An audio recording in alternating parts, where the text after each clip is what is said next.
안녕하세요. 반갑습니다. 자, 이한 대표의 주식 투자 교육. 자, 이번 시간에는 주식 백과사전 두 번째 시간이죠. 두 번째 시간에는 돈과 화폐에 대해서 이야기를 해보려고 합니다. 자, 이 돈과 화폐에 대한 이야기를 연재 형식으로 앞으로 제가 해드릴 텐데 몇 번에 걸쳐서 얘기를 하게 될지는 저도 잘 모르겠어요. 일단은 첫 번째 오늘 첫 시간에 가볍게 뭐 돈과 화폐 어떻게 생겨나고 또 지금 현재 화폐는 어느 선까지 와 있는지 그런 얘기들을 한번 차분히 풀어가 보도록 하겠습니다. 자, 과거의 어떤 역사를 통해서 보면 이 화폐 체제라는 게 항상 그 탄생하고 또 어떤 붕괴되고 이런 반복의 과정이 있었죠. 근데 그 화폐가 항상 탄생이 되고 붕괴가 되는 여러 가지 요인들이 있는데 그 중에서 좀 중요한 요인으로 볼 수 있는 게 양극화라는 게 있어요. 양극화. 양극화는 뭐냐면 어떤 부의 편중, 부가 집중되는 거, 그죠? 한쪽은 굉장히 부자고 한쪽은 굉장히 가난하고, 그죠? 이런 양극화가 굉장히 어떤 화폐를 탄생시키고 붕괴시키는 데 있어서 굉장히 중요적으로 혹은 절대적으로 작용하는 그런 이유라고 볼 수가 있어요. 자, 이거는 무슨 말이냐면 어떤 화폐라는 것에 대한 어떤 시스템이 처음에 시작이 됐을 때 시장에 어떤 순환하는 그 통화량, 돈의 양은 항상 뭐 100%로 시작을 했겠죠. 근데 돈을 벌면 우리가 뭐를 내죠? 세금이라는 걸 내죠. 세금. 그리고 국가는 그 세금으로 걷어들인 돈을 시장에 다시 풀게 되죠. 그래서 항상 이렇게 처음과 같은 어떤 100% 순환하는 그런 시장의 통화량을 유지를 할 수가 있어요. 그런데 시간이 지나면 뭔가 어떤 뭐 국가가 생긴다든지 사회가 생긴다든지 그러면 굉장히 능력 있는 사람들이 하나둘씩 생겨나죠. 그죠? 그리고 시간이 지나면서 어떤 그런 세금을 걷어들이는 어떤 그 조세 정책 이런 거에도 좀 빈틈이라는 게 생깁니다. 그래서 그런 것들이 생기면 어떻게 되냐면 그런 것들이 어떤 양극화의 어떤 빈부격차를 발생을 시키는 거죠. 그렇게 되면 처음에 100% 순환하는 어떤 시장의 통화량이 어떻게 될까요? 시장에 돈이 순환을 하는 게 아니라 누군가에게 쌓이게 돼요. 이 돈이. 그리고 시장에는 나오지 않게 되는 거죠. 그래서 처음에 어떤 100% 순환하는 시장의 통화가 시간이 지나면서 어느 순간이 되면 일정한 속도로 줄어들게 됩니다. 그래서 어떤 수요와 공급의 그런 영향, 뭐 그런 것 때문에 이제 시장에 어떤 돈이 돌지 않으니까 그런 모자란 어떤 돈을 구하려는 흐름이 생기죠. 그래서 이렇게 돈이 돌지 않는 현상이 생기면 뭐가 발생이 되냐면 디플레이션이라는 게 발생이 돼요. 디플레이션. 그리고 이런 시장에 어떤 돈이 고갈되고 수요와 어떤 공급이 무너진 상태가 되면 어떤 현상이 발생을 하냐면 금리가 점차적으로 상승하는 현상이 발생이 돼요. 그러면 사람들은 어떻게 될까요? 이자를 더 주고라도 돈을 구하고 싶어 해지겠죠. 음. 자, 과거로 한번 우리가 돌아가 볼까요? 자, 과거에는 우리가 물물교환이라는 걸 했었죠. 물물교환. 물론 뭐 저도 마찬가지고 여러분도 마찬가지고 그런 시대를 산 건 아니지만 아주 먼 과거로 돌아가면 어, 물물 교환이라는 거를 했었어요. 그러니까 내가 뭐 물고기 3마리를 줄 테니까 너는 뭐 바나나 뭐 3개를 줘. 이런 식으로. 그죠? 그래서 예전에는 이런 물물 교환이라는 게 굉장히 어떤 공정한 거래 수단이었어요. 근데 이 물물 교환이 을 하다 보니까 나중에는 어떻게 될까요? 나중에는 이 물물 교환이 굉장히 뭔가 복잡해지죠. 물물 교환이라는 게 셈이 복잡해진다라는 거죠. 그러니까 예를 들어서 나는 물고기 3마리가 있는데 자 이거를 바나나 3개와 바꿀 수 있다면 과연 그러면 이 물고기 3마리를 뭐 감자나 고구마하고는 몇 개랑 바꿀 수 있는 건지, 그렇죠? 어떤 셈에 대해서 기준이 없기 때문에 이 물물 교환은 굉장히 음, 복잡해집니다. 그래서 어떤 분할성 그리고 휴대성 이런 것들이 높은 어떤 교환의 매개체 같은 걸 만들어냈는데 그게 바로 돈이라는 거예요. 교환의 매개체. 근데 사실 이 돈이라는 것의 어떤 역사를 되돌아보면 세계 경제나 그죠? 뭐 그런 게 어떻게 돌아가는지, 왜 그렇게 돌아가는지, 도대체 언론과 미디어는 누구를 왜 속이려고 하는지, 그리고 그 부는 어디서 어떻게 이전을 하는지 이런 것들을 알 수가 있어요. 그래서 지금은 뭐 결론부터 얘기를 하자면 지금은 자 향후 수년 안에 그 부의 이전이 일어날 수 있는 그런 상태입니다. 그리고 이번 부의 이전은 역사상 아마도 가장 큰 부의 이전이 될 수도 있다라는 점에서 우리가 좀 과거를 되짚어 보면서 그런 일이 발생을 했을 때 그럼 우리는 무엇을 할 수 있고 어떤 준비를 할 수 있는지 그런 거에 대해서 여러분들하고 한번 얘기를 나눠보고 싶어서 이번 강의를 준비를 했습니다. 자, 그래서 이번 강의의 뭐 목적이라고 한다면 여러분들이 뭐 이런 저의 강의를 들으시고 뭐 뭔가 겁을 먹고 좀 두려워하고 미래에 대해서 그렇게 하라는 게 아니고 만약에 제가 뭐 이 강의를 통해서 여러분들이 해드리는 뭐 그런 뭐 얘기 안에서 만약에 추후에 정말로 그런 일이 발생을 하고 그로 인해서 우리가 어떤 큰 어려운 일을 겪게 된다면 근데 사실 불하는 거는 항상 뭐 이 불하는 게 뭐 이전을 한다라고 해서 그러니까 항상 그 불하는 건 사라지지 않고 그냥 이전이 될 뿐이거든요.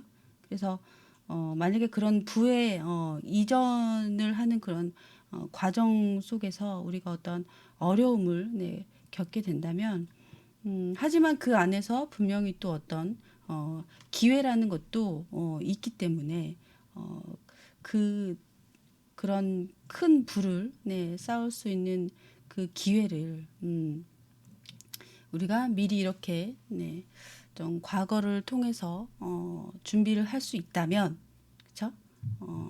굉장히 또 의미 있는 그런 내용이 될 수도 있으니까 그거에 대해서 여러분들이 고민해 보시고 알아보시고 서로 논의도 해 보시고 또 만약에 내가 실천할 수 있는 게 있다면 실천도 해 보시라는 뭐 그런 목적이 있겠죠. 이번 강의는. 자, 뭐 화폐 제도라는 게 사실 화폐 제도라는 게 우리는 이제 뭐 지금 돈을 쓰고 있기 때문에 이 화폐 제도에 대해서 사실은 화폐 제도라는 게 뭐 어떻게 뭐 운용이 되고 있는지 그런 거에 대해서 사실 뭐랄까 관심이 많이 없죠. 그리고 굉장히 어떤 이제 제도라는 거에 대해서 굉장히 뭐랄까 복잡하게 생각하고 관심을 미리 꺼버리는 그런 게 많죠. 근데 이게 사실 이 화폐 제도가 운영되는 방법에 대해서는 이게 뭔가 꼭꼭 숨겨져 있는 게 아니고 사실 많이 공개되어 있거든요. 그래서 관심만 있으면 과연 이 화폐 제도가 어떻게 생겨났고 과거에는 어떤 식으로 망해왔고 뭐 이런 거에 대해서 우리가 다 알 수 있어요. 알 수 있는데 어, 대부분의 사람들은 그런 거에 대해서 굉장히 이제 미리 복잡하니까 아예 그냥 먼저 관심을 꺼버리는. 근데 이제 그런 무관심이 어떻게 보면 사람들을 좀 속이는 데 있어서 더 쉽게 뭔가를 속이지 않나 하는 그런 생각도 조금 네, 들어요. 그래서 알 필요는 있다라는 거죠. 이게 절대 복잡한 게 아니기 때문에. 음. 자, 아주 과거로 좀 돌아가서 자, 1873년 굉장히 네, 뭐 오래전이죠. 1873년이면 그 1873년에 그 독일이 그때는 근본이었을 때죠. 근데 독일이 그 근본이었을 때부터 전 세계 어떤 화폐 제도를 좀 살펴를 보면 그 당시의 화폐는 어떤 식이었냐면 예를 들어서 음, 좀 재무부의 화폐라는 것 자체가 재무부에 어떤 예금된 같은 양의 금으로 보증이 되는 경우가 금으로 보증이 되었죠. 화폐라는 게 이게 무슨 말이냐면 예를 들어서 미국에서 뭐 자, 20달러의 어떤 지폐를 20달러의 지폐를 내가 가지고 있다면 이 지폐를 가지고 만약에 내가 어떤 은행에 가서 자, 이 20달러를 주면 은행에서 뭘 찾을 수 있었냐면 20달러 가치의 금과 은을 찾을 수가 있었어요. 그러니까 내가 20달러를 가지고 있다라는 건 내가 20달러의 지폐를 가지고 있다라는 건 20달러의 금이 금고 안에 있다라는 거를 의미를 한 거죠.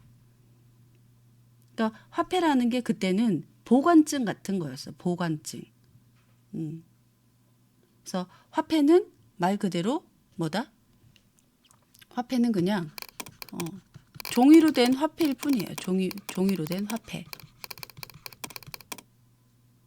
그리고 금이라는 게 돈으로 생각을 했었죠. 그때는. 그래서 이 금이 어떤 종이 화폐에 뭐를 줬죠? 신뢰를 준 거죠. 신뢰를. 그래서 이 덕분에 이제 정부는 어떻게 됐냐면 금의 양보다 이 금보다 더 많은 화폐를 계속해서 찍어낼 수가 있었어요. 근데 이렇게 돈을 계속 찍어낼 수 있는 국가는 누가 정할까요? 어떻게 정할까요? 뭘로 정할 수 있을까요? 전쟁을 통해서. 그렇죠? 그래서 현재 어떤 기축국가라고 한다면 기축국가는 돈을 찍어낼 수 있는 국가죠. 이 기축국가는 현재 어느 나라죠? 미국이죠, 현재. 그리고 준기축국가라는 게 있어요. 준기축국가는 현재 누구일까요? 일본입니다. 일본. 현재 전 세계의 기축국가와 준기축국가는 자 이렇게 되어 있어요. 자 앞에서 제가 화폐 시스템의 커다란 문제점에 대해서 말씀을 드렸는데 이 화폐 시스템에 항상 그 문제로 발생하는 가장 큰 커다란 문제점은 자 시간이 지나면서 발생하는 어떤 부의 편중, 양극화가 있다라고 했죠. 근데 이 양극화의 그 커다란 문제점이 뭐냐면 굉장히 그 시장을 침체시키고 수요와 공급을 좀 무너지게 만들죠. 근데 이 수요와 공급이 무너지면 뭐가 발생을 하냐면 디플레이션이라는 게 발생을 해요. 그리고 시장의 금리가 상승하는 그런 후유증을 또 발생을 시키죠.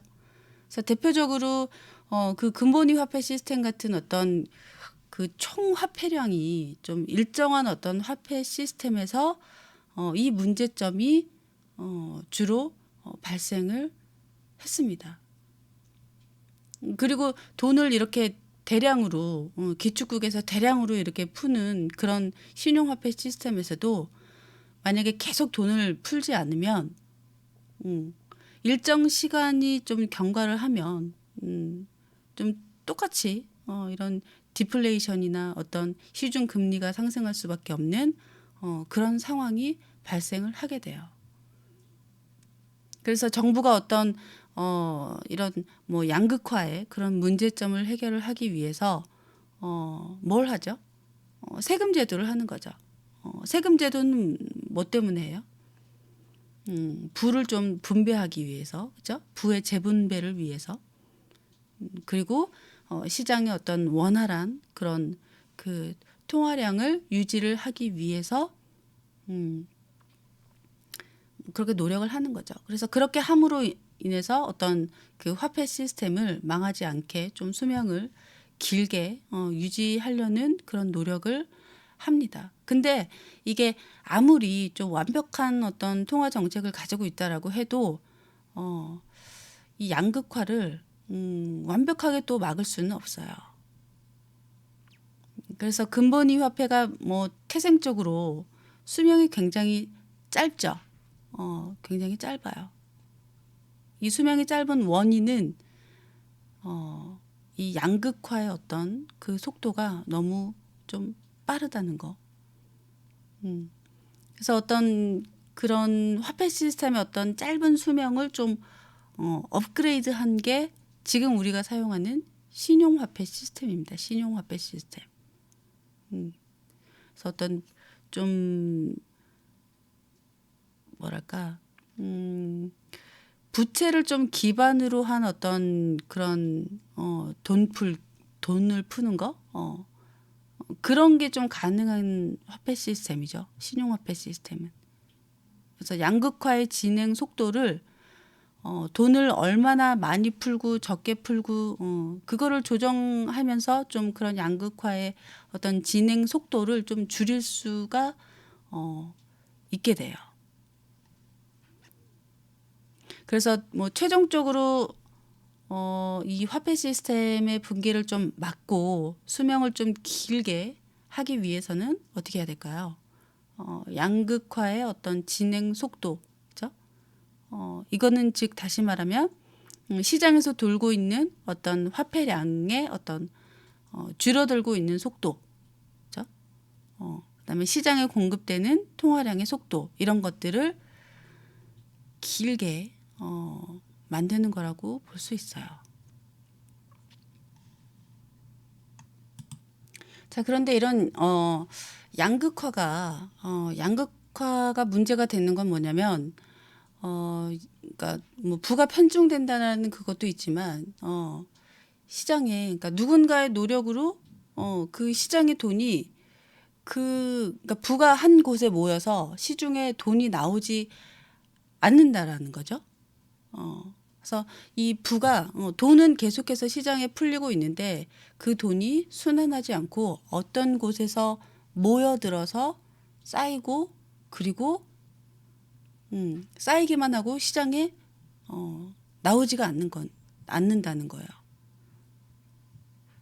근데 이거는 뭐 자본주의가 됐든 공산주의가 됐든 좀 공통적으로 나타나는 현상이기도 합니다. 그래서 어떤 그 통화 증가량의 어떤 규모라고나 할까요? 그런 규모는 좀 화폐 시스템마다 어떤 가지고 있는 어떤 특성에 따라서 좀 다르기는 해요. 다르기는 한데 아무튼 그런 화폐 시스템의 붕괴를 예방을 하기 위해서는 그런 통화량의 어떤 증가 이거를 뭐 조절을 해야 된다는 거는 거의 뭐 절대절명의 어떤 필요 조건에 해당이 됩니다. 근데 이 통화량이 증가가 되면 문제가 뭐냐면 통화량이 증가가 되면 그러니까 통화량의 증가라는 거는 시중에 어떤 돈이 많이 나온다라는 거는 다른 말로 어떤 뜻이 되냐면 자, 부채가 증가하고 있다라는 뜻도 돼요. 그래서 화폐 시스템의 수명이 좀 증가하면 통화량이 그만큼 증가하고 통화량이 증가한다는 거는 그만큼 부채도 그만큼의 비율로 증가가 된다라고 할 수가 있어요. 그래서 뭐 일본 같은 경우는 지금 부채 비율이 거의 250%가 넘어가죠. GDP 대비. 그래서 거의 지금 아주 최소한의 그런 통화량 증가만을 유지를 하고 있기 때문에 내부적으로는 좀 인플레이션이 만들어질 수 없는 그런 구조를 아주 그냥 간당간당하게 유지를 하고 있어요. 일본 같은 경우는. 근데 최근에 문제가 되는 게 미국의 부채죠. 미국의 부채. 이 미국의 부채가 거의 일본의 1990년대 이쯤하고 굉장히 가까워지고 있어요. 그래서 그런 화폐 시스템 붕괴 예방을 위해서 지금 연준이 여러 가지 이제 통화 정책을 피고 있는데 그게 굉장히 지금 거의 이제 막바지에 왔다라는 그런 네, 문제점이 있는 거죠. 자, 쉽게 생각을 해보면 자, 어떤 화폐 시스템을 계속해서 유지를 하려면 뭘 해야 된다라고 그랬죠? 통화량을 계속해서 증가를 시켜야 된다라는 거죠. 이 통화량을 증가를 시키는 걸로 뭘 하고 있죠? 연준이 금리를 계속해서 인상을 시키고 있죠. 근데 만약에 그런 금리 인상이 끝나면 결국은 어떻게 되는 거다? 통화량이 더 이상 증가가 되지 않는 거고 통화량이 증가가 되지 않으면 어떻게 되는 거죠? 화폐 시스템도 붕괴에 가까워지고 있다라는 그런 내용으로 유추를 해볼 수가 있을 것 같아요. 그래서 뭐 이제 연준의 어떤 금리 인상이 끝날 때까지는 어떤 그 통화량의 증가 비율은 계속 유지가 될 수밖에 없어요. 그렇죠? 자, 그래서 뭐 연준의 어떤 금리 인상은 곧 통화량의 증가를 얘기를 하는 거죠.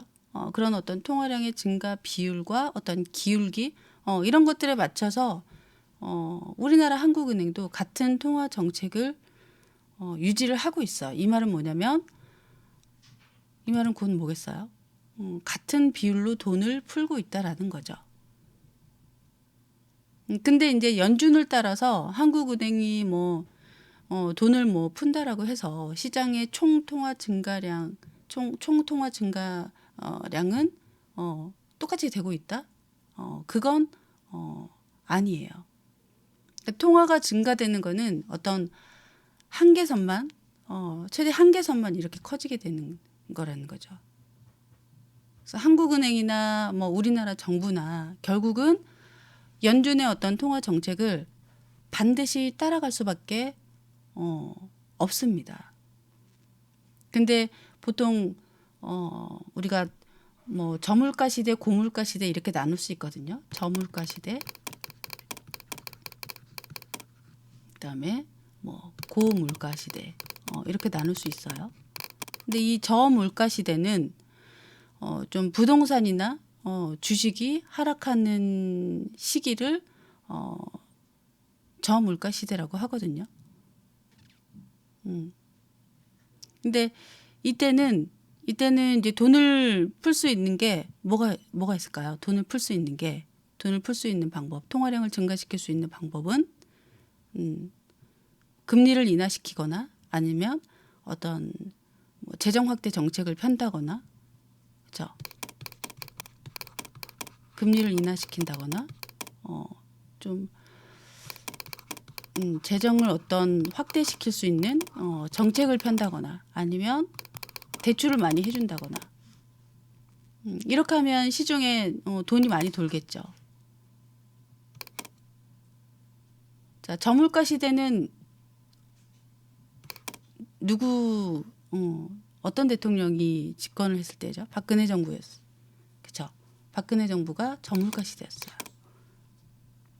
근데 박근혜 정부가 탄핵이 되고 문재인 정부가 들어서면서 그러니까 거시 경제상으로 보면 물가 상승이 좀 시작이 되고 연준의 어떤 금리 인상이 초반을 좀 넘어서면서 고물가 시대가 됐어요. 그래서 이런 고물가 시대에 그러면 연준의 어떤 통화 정책을 따라가는 거, 통화 공급량을 늘리는 거, 이런 통화량 증가를 맞추기 위해서 할 수 있는 거는 이 다른 방법을 써야 됩니다. 저물가 시대랑 고물가 시대는. 고물가 시대는 반대로 대출을 규제하고 그 다음에 금리를 인상하고 그 다음에 뭐 물가를 상승시키고 부동산을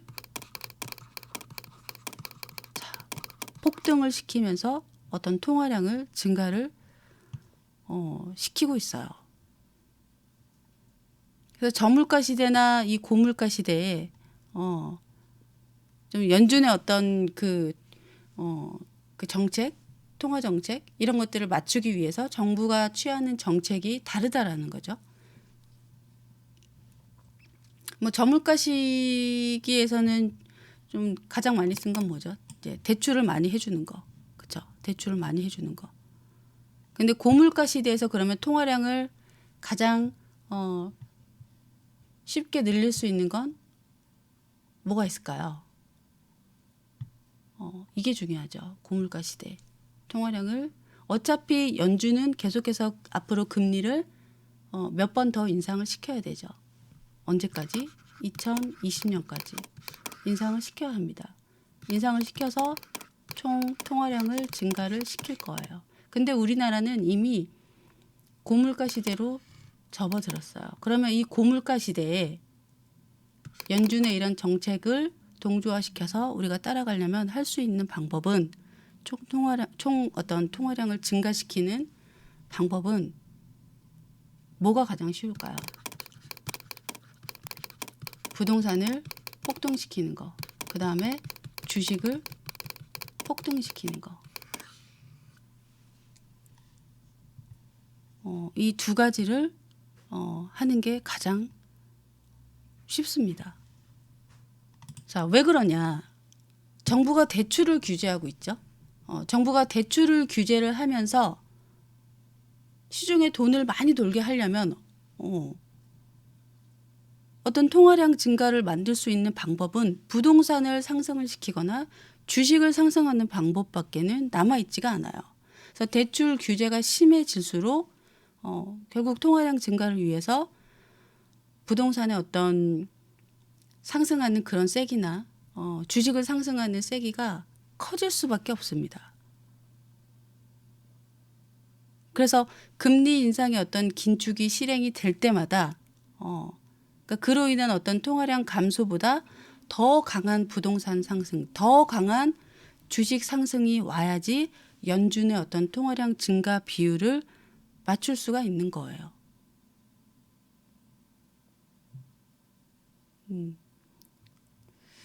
좀 이해를 하셨나요?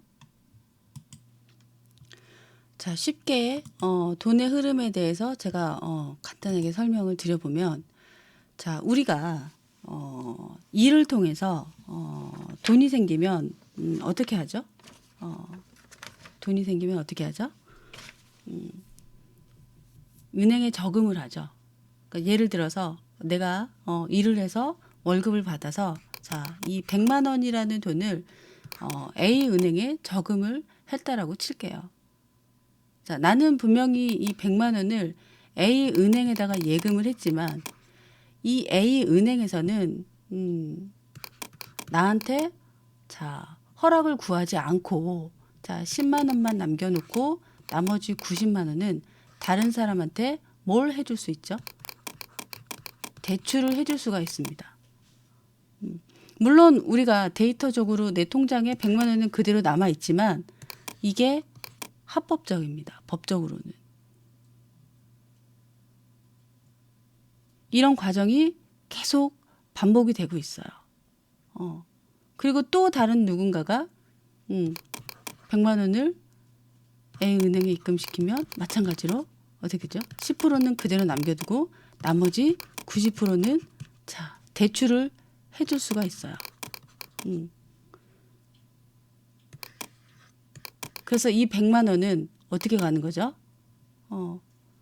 이 100만 원은 10%만 남기고 나머지는 다 대출을 이렇게 해줄 수가 있는 거예요. 그러면 여기서 또 들어온 돈은 또 이런 식으로 계속해서 자, 통화량이 이게 바로 시중의 통화량이 증가하면서 빚은 늘어가는 현상입니다. 이게.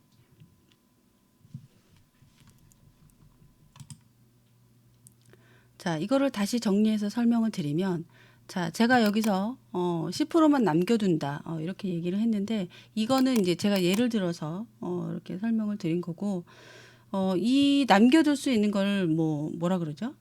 뭐 지급 준비금 대출이라 그러죠. 이거를 지급 준비금이라고 해요. 그렇죠? 그래서 이 지급 준비금은 은행마다 다 다르죠. 근데 우리가 보통 대출을 받으면 뭘 하기 위해서 대출을 받죠? 뭐 차를 사거나, 그렇죠? 뭐 집을 사거나, 아무튼 뭘 구매하기 위해서 대출을 받아요. 그러면 우리가 뭘 구매를 하면 그 돈을 누구한테 주죠? 판매자한테 주게 되죠. 판매자. 그러면 그 판매자는 내가 대출받은 이 돈을 받은 이 판매자는 이 돈을 또 어떻게 하는 거죠? 은행에 넣겠죠. 은행에. 이런 식으로 돈이 계속 도는 거예요. 은행에 내가 받은 이 90%의 대출을 판매자에게 넘기면 이 돈을 그대로 받은 이 판매자는 이거를 은행에 또 그대로 넣습니다. 그러면 여기서 또 10%를 빼고 나머지는 다른 사람한테 대출을 해주는 거예요. 네. 어떻게 가는지 이해가 가시나요? 그래서 이런 식으로 화폐량이 계속해서 많아지는 거거든요. 근데 화폐량이 많아지면 어떻게 되는 거죠? 물가가 상승을 하는 거죠. 계속해서. 그래서 이게 계속 좀 돌고 도는 얘기인데 그렇게 물가가 상승을 하게 되면 뭐가 발생을 한다? 인플레이션이라는 게 발생을 합니다. 근데 여기서 한 가지 되게 웃긴 점은 뭐냐면 이런 화폐 공급을 우리는 보통 정부가 하고 있다라고 생각을 하고 있지만 사실은 실제로는 누가 하고 있죠? 그러니까 이런 화폐 공급을 위해서 사람들이 일을 하고 있다라는 거죠. 결국은 어떤 종이에 적힌 숫자를 위해서 그죠? 일을 하고 그 화폐 그러니까 일부를 좀 저축을 하기 위해서 우리는 그리고 세금을 내기 위해서 열심히 일을 하고 있는 거죠. 그래서 어떤 실제로 존재하는 어떤 화폐의 92%, 96% 이거는 정부가 생산을 하는 게 아니라 이런 어떤 은행 제도가 만들어내고 있어요. 은행 제도가.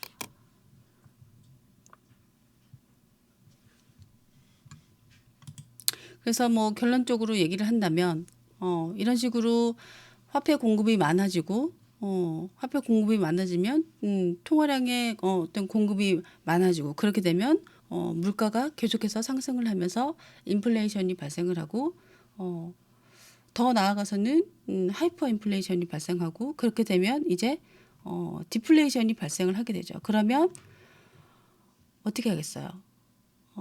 통화 공급을 마지막에는 줄이는 것밖에 없죠. 결국은 연준으로 따지자면 금리 인상을 더 이상 안 하는 그렇죠? 그렇게 되면 지금의 어떤 경제 주기로 따지면 대략 지금 연준의 어떤 통화 정책이 끝나는 시기는 언제가 될 수 있느냐? 2020년 부근이 될 수 있어요. 그럼 그런 식으로 통화 공급이 끝나면, 그러니까 시중에 이제 더 이상 돈의 공급이 중단이 되는 거죠. 그렇게 되면 2020년 이후에는 어떻게 될 수 있을까요? 전 세계 어떤 경제 규모가 축소가 되겠죠. 경제 규모가 축소가 된다는 거는 기업이 사라질 수 있고 인구가 사라질 수 있고 그렇죠. 굉장히 많은 것들이 도태가 될 수 있어요. 그렇죠?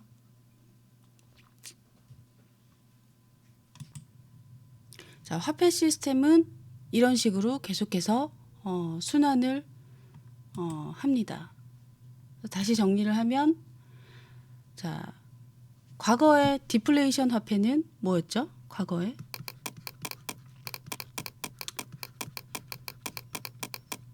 대공황 이후에 디플레이션 화폐는 뭐였죠? 과거에 자, 근본이었죠. 그 다음에 자, 인플레이션 화폐는 자, 신용화폐죠. 신용화폐. 우리가 지금 쓰고 있는 신용화폐. 그렇죠? 그 다음에 다시 또 뭐가 오겠어요? 그러면 미래에는 이제 디플레이션 화폐가 오는 거죠. 자, 이렇게 반복적으로 어떤 화폐 시스템의 속성이 바뀌기 때문에 지금 우리가 사용하고 있는 이 신용화폐도 언젠가는 수명이 끝날 수밖에 없다라는 거. 그렇죠? 그럼 이런 인플레이션 화폐의 특징은 뭐냐면 통화 공급량이 많다는 거. 그리고 그로 인해서 경제 규모가 크다는 거. 그리고 부채를 기반으로 해서 이런 현상이 생기기 때문에 수명이 디플레이션 화폐보다는 굉장히 길어요. 거의 디플레이션 화폐의 2배 정도 합니다. 근데 문제는 이제 부채 규모인 거죠. 부채 규모. 그래서 지금 이 부채 규모를 보면 이 부채 규모가 우리가 대공황이 자 1929년에 일어났는데 지금 그때 당시의 부채 규모와 굉장히 근접한 수준에 가까워지고 있다. 그래서 가까운 미래에 이 신용화폐가 붕괴되고 뭘로 바뀐다? 디플레이션 화폐로 새로운 디플레이션 화폐 시스템으로 바뀌어야 되고 만약에 디플레이션 화폐 시스템으로 바뀌게 되면 또다시 뭐가 온다? 대공황이라는 게 올 수 있다라는 겁니다. 그래서 디플레이션 화폐의 특징은 뭐라 그랬죠? 통화 공급량이 적고, 그렇죠? 경제 규모도 작고, 실물을 기반으로 하기 때문에 수명이 굉장히 짧아요. 통화 공급량이 작다는 거는 뭐죠? 돈을 안 찍어낸다는 거죠. 안 만들어낸다는 거죠. 경제 규모가 작아진다는 거는 뭐죠? 경제 규모가 작아진다는 거는 기업이 없어지고 인구가 없어지고 실물을 기반으로 한다는 거는 뭐죠? 실물을 기반으로 한다는 거는 지금처럼 돈이 아무리 많아도 뭐 1억이 있어도 뭐 커피 한 잔을 글쎄요, 사 먹을 수 있을까 말까. 물건이 없다라는 거죠. 물건이 식량도 없고, 그렇죠? 뭔가 그렇죠. 뭐 생필품을 살 수도 없고,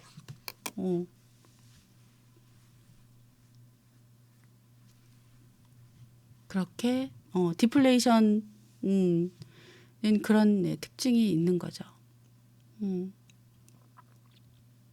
그래서 이제 그때가 되면 디플레이션이 되면 문제는 이제 오일이죠. 오일. 그러니까 디플레이션 화폐의 특징이라는 게 작은 경제 규모, 또 적은 통화 공급, 그다음에 한정된 어떤 실물, 네, 그런 것들을 기반으로 하기 때문에 오일은 근데 큰 비용을 소모를 하잖아요. 그래서 화폐 시스템 수명에 영향을 미칠 수 있다라는 거죠. 그래서 비용이 크면 오일같이 비용이 크면 어떤 물가 비중이 크기 때문에 모든 어떤 통화 정책에 영향을 주고 시스템의 수명을 단축을 시킵니다. 그래서 근본 그 1944년에 시작한 어떤 근본위 화폐 같은 경우는 이 44년에 시작해서 1971년까지 수명이 한 27년 정도밖에 안 됐죠. 그래서 지금은 어떤 통화 공급량이 아주 많은 인플레이션 그런 화폐이기 때문에 그 오일같이 큰 비용이 소모되고 뭐 그런 큰 물가 비중을 어느 정도 이제 감당을 할 수가 있죠. 돈이 많으니까. 근데 이제 가까운 미래 어떤 대공황이나 뭐 디플레이션 화폐 체제가 되면은 그거를 더 이상 쓰고 싶어도 쓸 수 있을까요? 없을까요? 오일이라는 거를 쓸 수 없죠.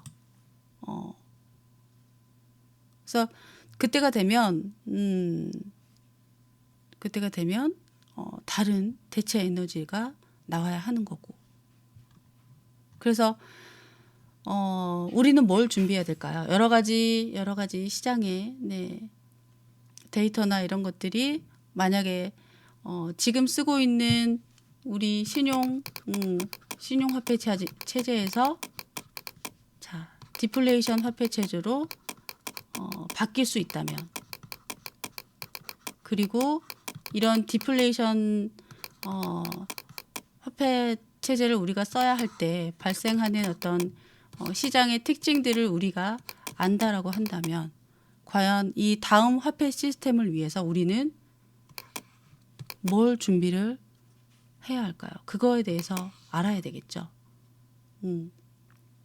그래서 다음 시간에는 지금 전 세계가 이 다음 화폐 시스템, 디플레이션 화폐 시스템을 위해서 어떤 준비를 하고 있는지에 대해서 한번 알아보도록 하겠습니다.